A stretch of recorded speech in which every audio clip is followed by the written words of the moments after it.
If it looks like we were scared to death, like a couple of kids just trying to save each other, you should have seen it in color. A picture's worth 1,000 words, but you can't see what those shades of gray keep covered. Should have seen it in color. Seen it in color. Mm-hmm.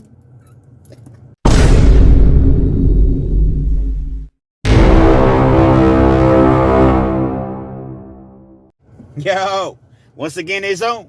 Back at you one more again, Real Kids TV, and the house like motherfucking kitchen sinks. You know, oftentimes I tell my prison experiences, but everything with me doesn't necessarily happen in prison. See, in the state of Kentucky, they have what you call Class D facilities.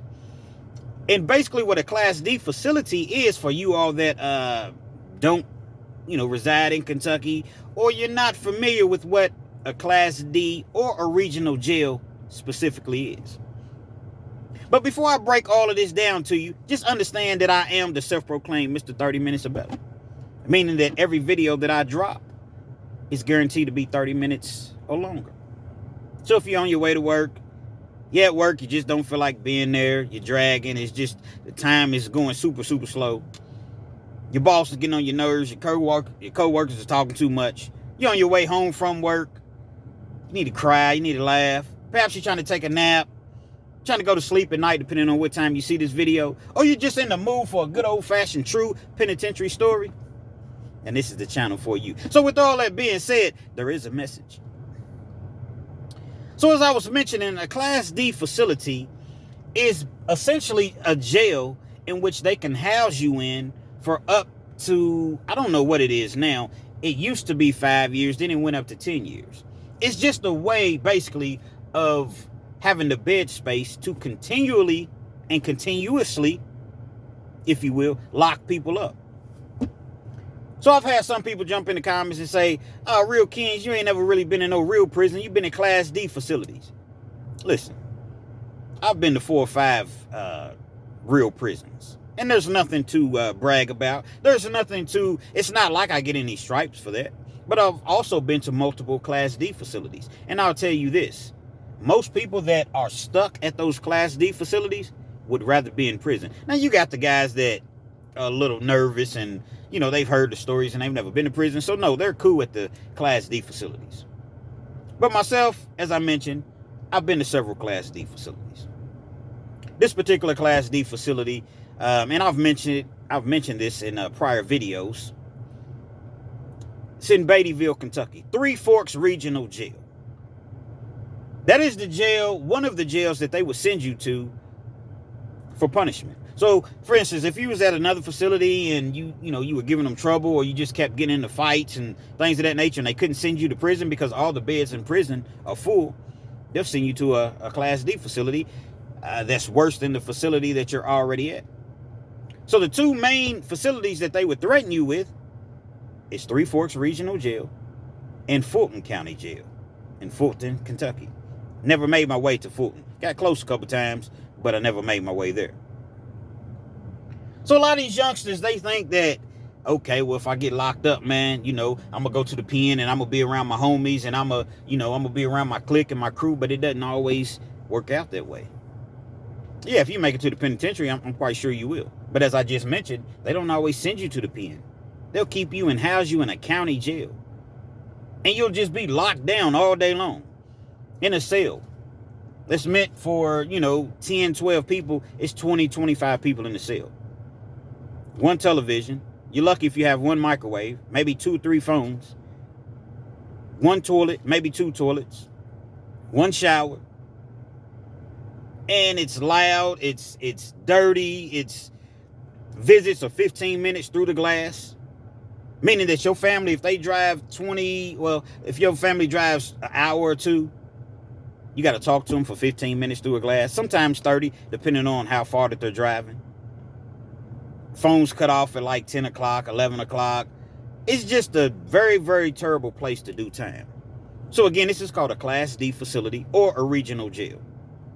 I'm not sure, as far as other states, if they have them. I believe Virginia does, and the only reason that I think that is because when I spoke with Jay Williams, shout out to Jay Williams, free Jay Williams, he was telling me that he was in a jail, but he was waiting to be shipped off to the pen. And he's since been shipped off to the pen. You do way better time in the penitentiary than in that county jail. So I'm at Three Forks Regional Jail one of the 3 times that I was there. Seemed like I just kept getting sent to Three Forks Regional Jail. And we're in a cell, and it's where, I don't know, it's predominantly white. This was 2008. I remember because Obama had just been elected. It's predominantly white, small country town. Not really used to seeing a lot of black people down there. The jail was just a county jail originally, but once they converted over to a regional jail, now you're going to have people coming from all walks of Kentucky. Now they're having to deal with black inmates. They're not used to that. Very, very racist jail. Very racist jail. Now, don't get me wrong. I ran across some great people there. Primarily the inmates. But you're always going to have that selection, those few that just don't like you, just color of your skin, just don't like you. Or they don't like you just because the next person doesn't like you. So they're going to, roll with them. We're in a cell, and it's maybe 25 people in the cell. 22, 25 people, somewhere right around in there, 20, 19. You get what I'm saying. It's about 4 blacks in the cell. We all kind of stick together, but it was a couple white dudes just as well that, rock with us. We was cool, whatever. And we listen to music. We play Monopoly every day. We play poker. Just anything that we could do, spades, chess, anything that we could do to pass the time. Well, as time went on, some of the white guys got to complaining, saying that, we were being too loud. But they didn't mention all the times they were being loud. They just, pinpointed the times that we were being loud. And what happens? Staff comes in, they break us all up. Essentially, it went from 4 of us in one cell to 1. And I was the lone one that was left in that cell. I don't remember the cell number. So you all from Kentucky, and if you're familiar with Three Forks Regional Jail, you've been, I want to say I was in 904. I was on the loop. Y'all recognize that. If you know, you know. So I'm in the cell by myself. I'm pissed. I don't even want to be there. I'm asking John to get me out of there. Actually, I want to say it was Harold Little at the time. He was like the Class D coordinator of the jail. I'm telling him every day, man, get me out of here, bro. I don't want to be at this jail. Why do y'all have me here? It's like 2 hours away from home. It's just, I'm out of place here. I don't feel safe. I'm stressing that. I don't feel safe.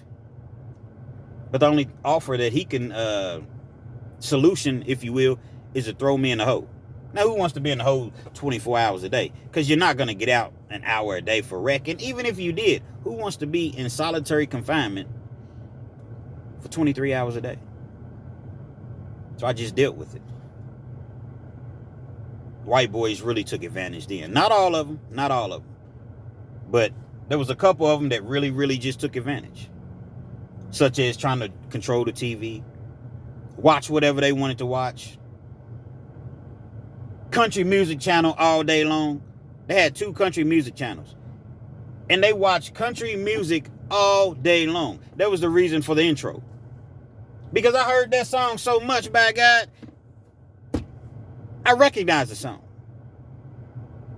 And it was every single day, every single morning. Now, I'm going to come back to this.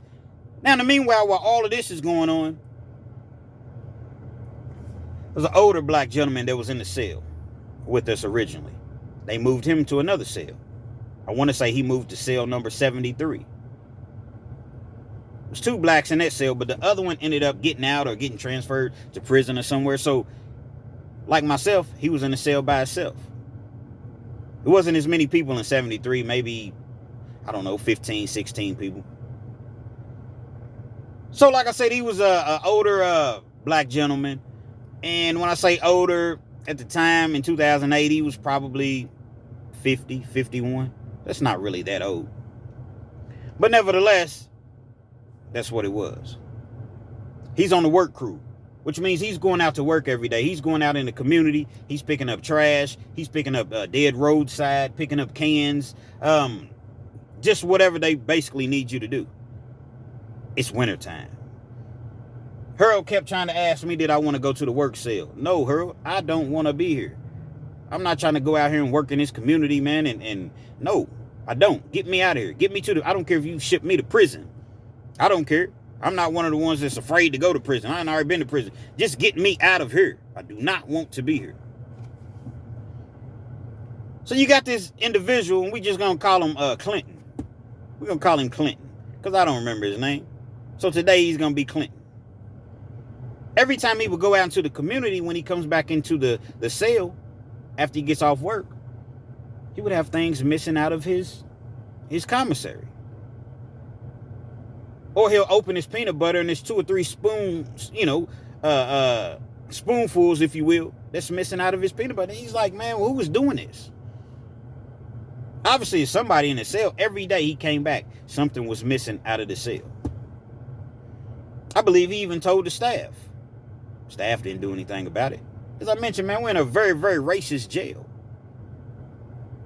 So the youngsters, you all really need to listen to this and understand the situation that you're potentially putting yourself in when you're out here on these streets and you running around thinking that you're Mr. Untouchable.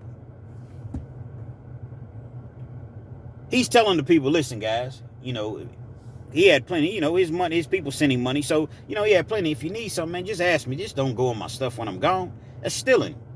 He was one of those, cool, calm, and collective type of individuals. One day he comes in, I guess he just has, he has enough. He tells the whole cell, okay, y'all want to steal from me? He grabs his commissary, he puts it on the table. Take it now. Y'all big and y'all bad, y'all take it now. But guess what? A couple of them dudes, they did that. Walked up to the table, grabbed the whole bag, went in there and grabbed what they wanted to grab. He 50, 51 years old. Well, these individuals, it's like 3 or 4 of them, big country white dudes. You know what I'm saying? Strong some bitches. What can he really do? So from that point on, it was just a whole lot of bullying tactics going on. They wouldn't allow him to watch anything he wanted to watch on the TV. As I mentioned, they blasting country music all day long. He's trying to sleep, like on the weekends or whatever. They being disrespectful. He's trying to get on the phone, and dudes is just hogging the phone, jumping in front of him, when he's supposed to be next in line for the shower. It was just a whole lot of disrespect going on. He continuously goes to the administration, Harold Little. Harold Little thought he was tough. Harold Little was about 5'5". He walked around, man, and he had a very, very high-pitched voice. And he really, really had this, he thought he was genuinely tough. Because he walked around with a big dude named Keith. I forget Keith's last name, but it was his real name. He's about 6'6", 300 pounds. Gorilla in a uniform. They carry this can of mace on their hip, look like fire extinguishers. So Harold Little would often go around just talking shit to the inmates because he knew that Keith was right there. So when he's telling Harold Little all of these, horrific things that are happening to him in the cell, Harold does absolutely nothing about it. So at that point, Clinton decides, man, I got to protect myself, man, at all costs. Because I don't know, I think they have beat him up a couple times, roughed him up. I don't think they just stomped him out or nothing like that, but they roughed him up. One night, it was in the cell. White dudes was getting drunk. I don't know if they had some moonshine. I don't know what the hell they had, but they had something. They was getting drunk in the cell. And you have to understand that these boys grew up in this town. A lot of the correctional officers grew up in that same town. Or in the following area. You got, I think you had Wolf County. And, there were several different counties to where they didn't have their own county jail. So they would send them to Three Forks Regional Jail. Powell County. So some of the surrounding counties, all the guys, primarily or pretty much went to school together. So when they were in the cell, they'd be like, hey Hey, Todd, take Fox off today and make sure NASCAR's on. Because the black boys, they just want to sit around and watch guys in tights all day, and we want to watch NASCAR. Guys in tights, meaning that we want to watch football. And so the guys would go, the staff would go and change the channel to where we couldn't even watch the football games, anything. It was terrible.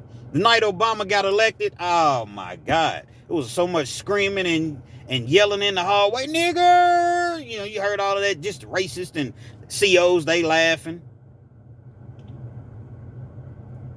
So as I mentioned, man, one night, they was drunk off their moonshine, they whiskey, and they grabbed Clinton, man, and they put sheets over their heads, cut holes in them, put sheets over their heads, and they grabbed him up, tied him to a bunk. A bunk, is the bed. One arm over here, one arm over here, with a sheet. Tied him up. And they proceeded to beat on him. Again, they didn't just bust him all the way up, but they was just kind of just slapping him around and, spitting on him and all type of just, racist things. Obviously, at that point, he's like, man, I really, really fear for my life. What else am I supposed to do? The staff is they're genuinely not listening to me. I feel as though I'm going to be unalive if I stay in this cell. Who do you talk to? Who do you run to? He can't get his hand on a weapon as far as like a knife or anything like that. So he keeps 2 pencils.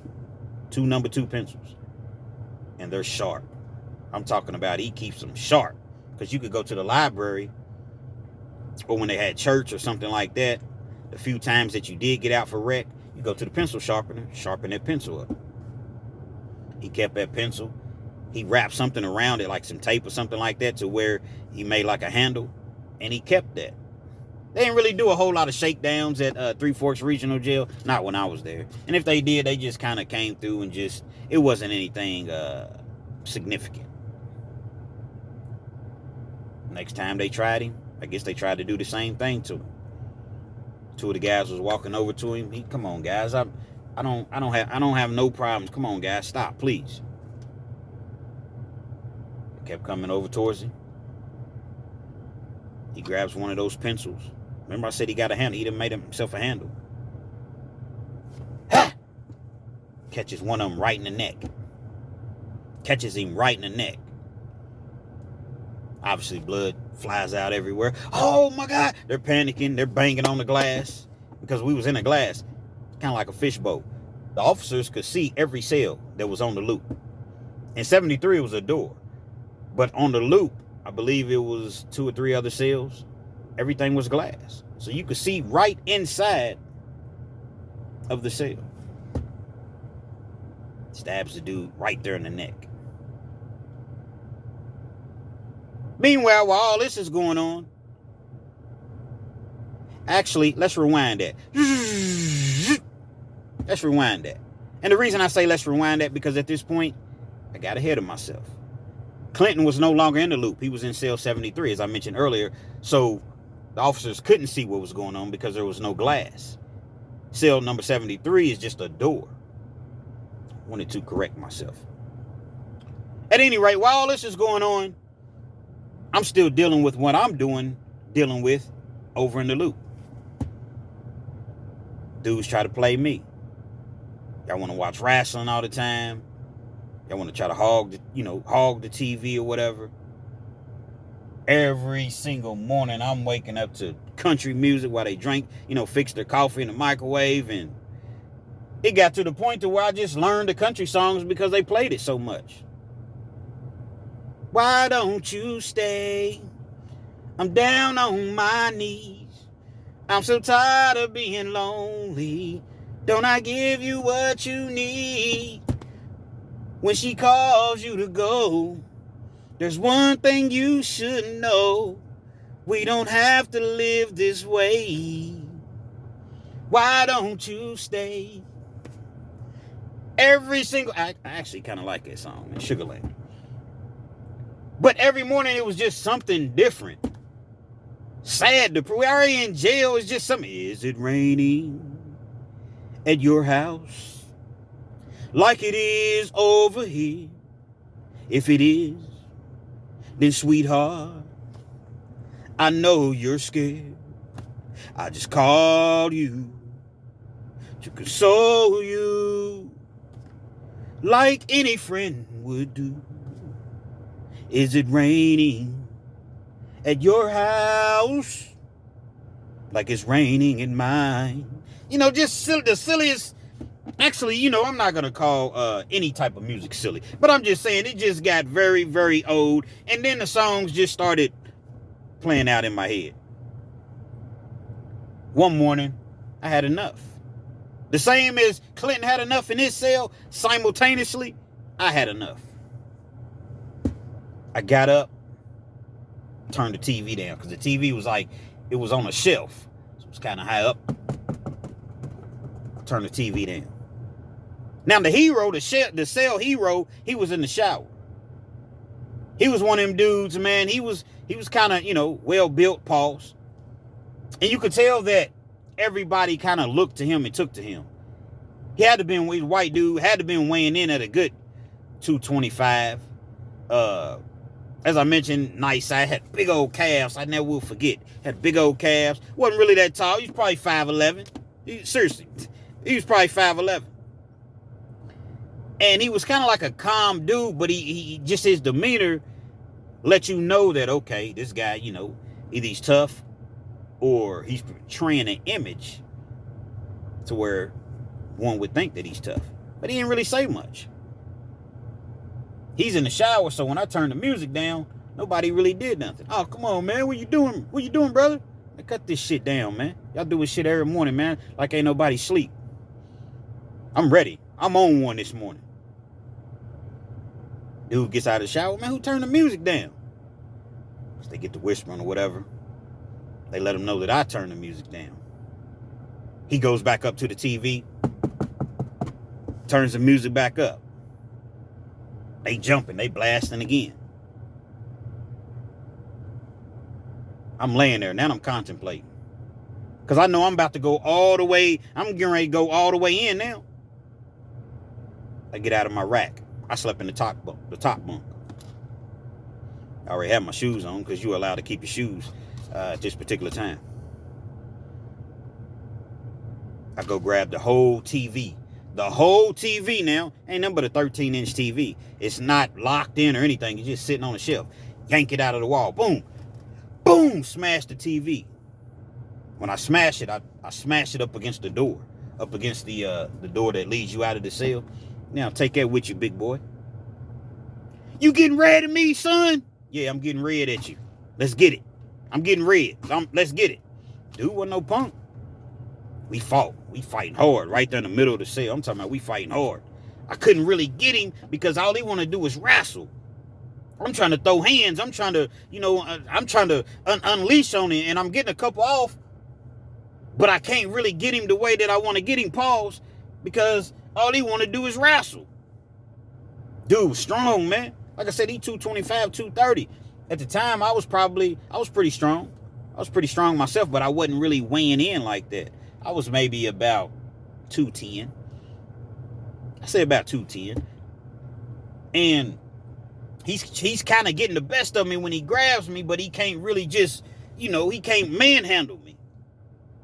I can't really throw no blows at this point because he's grabbing me or whatever. So the people, they see it. They come in. They break it up. What happened to the TV? Of course, they say that I took the TV, destroyed it. I go to the hole. Of course, I go to the hole. So now I'm in the hole and I'm thinking to myself, okay, maybe this is what it takes to get me up out of this jail. Send me to the pen. I don't care. Just get me out of this racist ass jail, man. Dudes thought that they was just gonna truck old Kens, man. I thought y'all was just gonna watch Monday Night Raw every weekend and you know, NASCAR every single Sunday. When he comes around the curve, man, fuck that shit. Excuse my French, but that's how I felt at that time.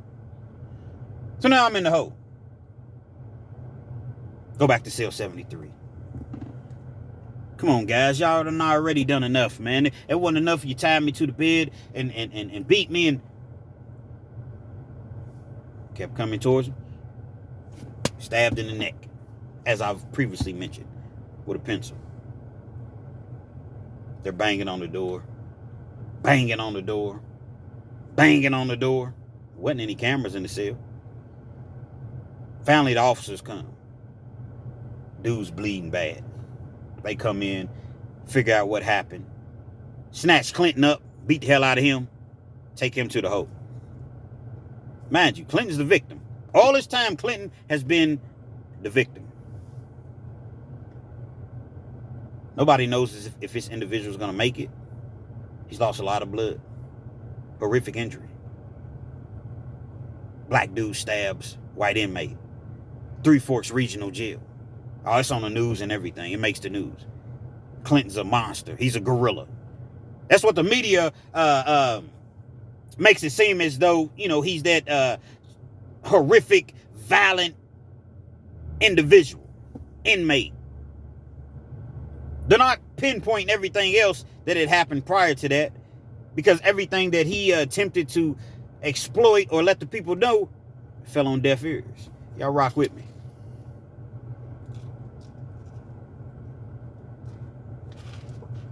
Fell upon deaf ears.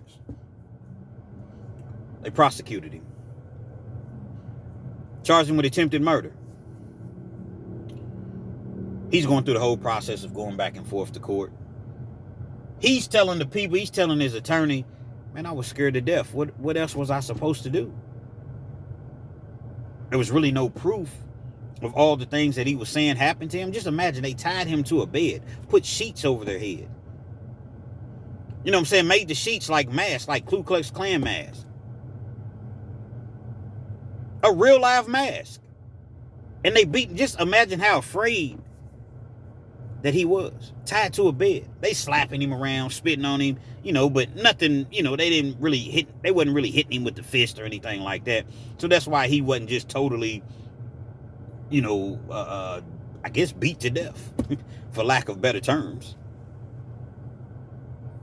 I can't even imagine what he went through just seeing that.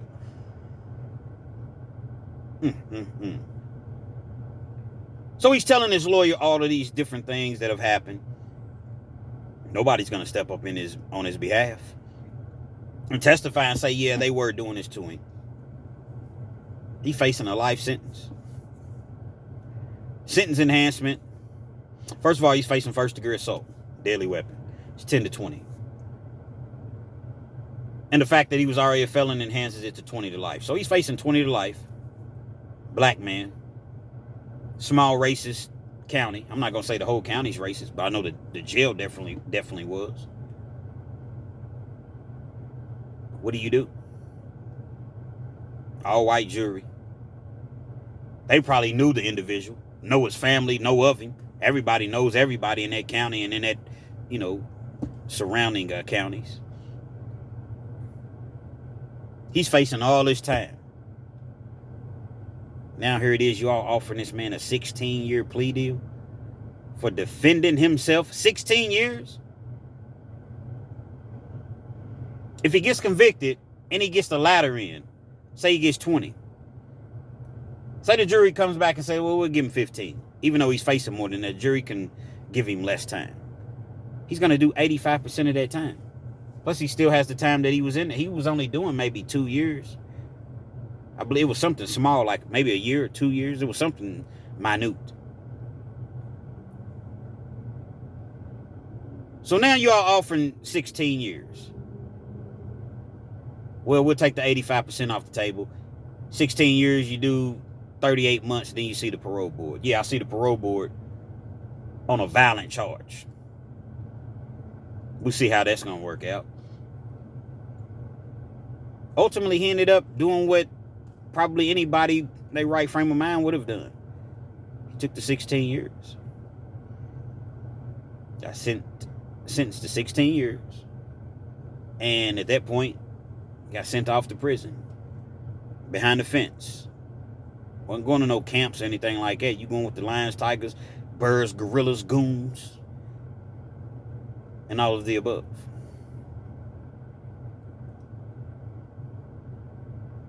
I'm in the hole. Eventually, I get out of the hole.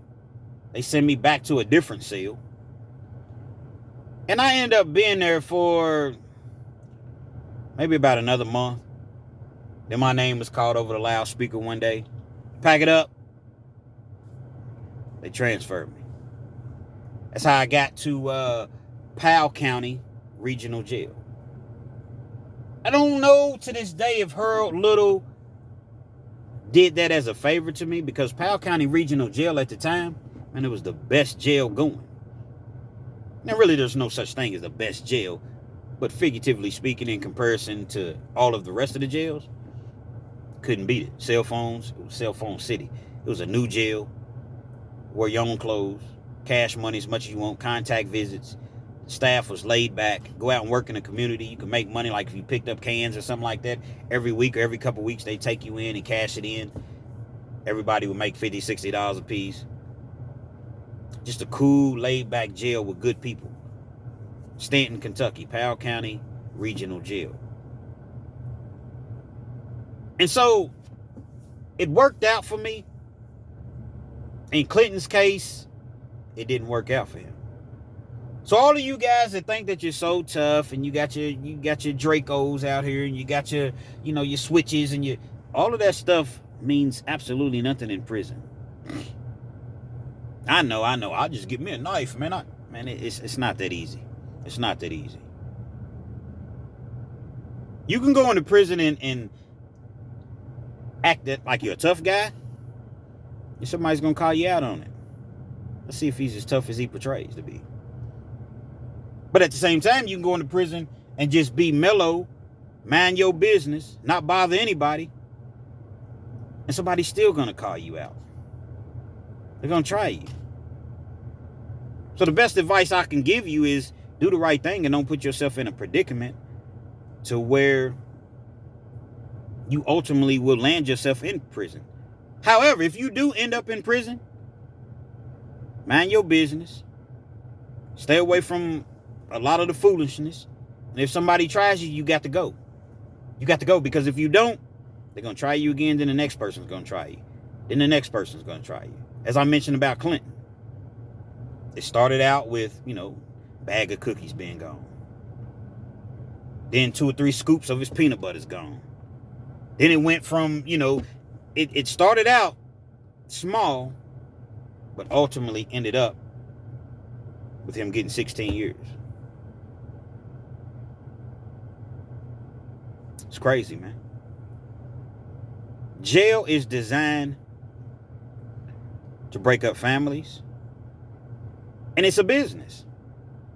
Think about it. If jail wasn't a business, why would they allow people to invest into private prisons? It's about locking people up. See, the sentence enhancements in Kentucky anyway was more so provided for the violent offenders, the people that like to rob, or the people that like to, do these violent and horrific crimes. No, you shouldn't be going into Walmart and stealing, and Kroger's and stealing. No, you shouldn't. But a misdemeanor is a misdemeanor, right? But what they'll do is they'll say, okay, you have 3 misdemeanor convictions for stealing, steaks out of Kroger's. So what we're going to do is we're going to combine all of those and make it one charge. And if the total is over $300, I believe it's $500 now, but at the time it was $300. Then it's called aggregate. We're going to aggregate all the charges. Oh, it's your 3rd time stealing out of Kroger's? Make it a felony. Now you're facing 1 to 5. A misdemeanor should just be a misdemeanor. If you want to continue to go into Kroger's and steal, and every time you get caught, you want to do 6, 7, 8 months in the county jail, then have at it. That's not the easiest thing to do, to continuously do 6, 7 months straight in the county jail. But to be able to aggregate those charges and say, oh no, this is now a felony. Or let's just say you do get caught and it's over $300, and it's your second time getting caught in like, I don't know, 8-9 years. Well, he's facing 1 to 5, but guess what? This is his second felony, so now he's facing 5 to 10 because the first time that he's already served his time for existed. So now he's facing 5 to 10 years. Sentence enhancements. Sentence enhancements was only supposed to be for the violent offenders. But the chomos, the people that like to do stuff to kids, they're protected in prison. They have programs for them to where you have to take the SO classes. And when you're taking these SO classes, you're kept separate from the rest of the yard. And if you do anything to any of those SOs, they're going to charge you with a hate crime, or they can potentially charge you with a hate crime. They go in and take a couple classes, then they're released back out into society. Well, they don't get as much time because, they don't want to bring the kids into, put the kids on the stands. And also they're going to be registered SOs for life. So, and if you're knowingly doing stuff to kids or underage girls out here, now I understand things do happen to where, I've seen situations to where she said she was 19 and she ended up being 17, 16. Now, I don't condone that either. But at the same time, that's possible that you didn't know. Which I don't see how you wouldn't eventually know. You may not know that first time, but at some point you're going to be like, hold on, she's young. There's no way. But I'm talking about the people that's just blatantly out here just doing stuff to kids. It's getting 2 years, 3 years, 5 years.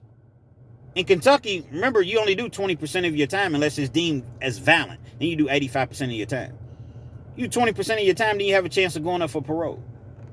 So you a SO and you get 6 years. You do 14 months. You see the parole board and they say, no, we're not going to let you go. We're going to serve you out.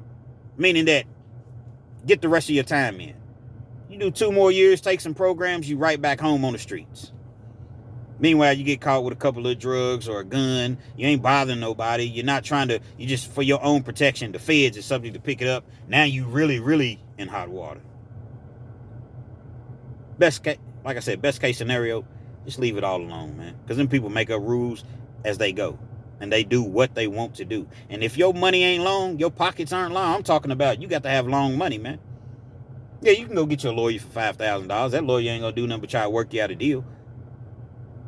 But if you're anticipating going to trial and they know that you have a lawyer that's a trial lawyer, that's going to go to trial, man, you're going to need 20, 25 bands. And we ain't even talking about like murder or anything serious like that. You're going to need you 20, 25,000 easily. That's just for the attorney. What if you need a private investigator? What if you need experts? The state calls their experts, their witnesses, but guess what? You can call your own. Well, they're not coming in for free. You got to have money to pay that psychologist or that forensic specialist or whoever to come in and be at court all day or for 2 days or 3 days, however long your trial is and however long they're needed. You got to pay for them. So you got to have some money. You don't got no money, guess what, man? Especially if you got a court-appointed attorney, you're really screwed, man. Stay out the system. Stay out the system, man. Stay out here with your family, man. It's a beautiful thing out here. It's a beautiful thing, man. All these beautiful women running around and guys is wanting to shoot at each other and beef over one woman or... Come on, man. Make it make sense. You can go penitentiary and be around a whole bunch of hard ankles all day. Potentially the rest of your life. I don't want it. They can have it. So until then, until I get to that next level of life where I'm trying to ultimately go, I'm going to continue to sling these pizzas, pay my taxes, and stay out the way, man. And drink my water. Rock with me. Real Kens TV. Hopefully you like the video. Feel free to comment. Definitely share. Subscribe to the channel if you're not already subscribed. And be sure to hit that post notification. So anytime I bring you this action and this country music heat, amongst the first to receive.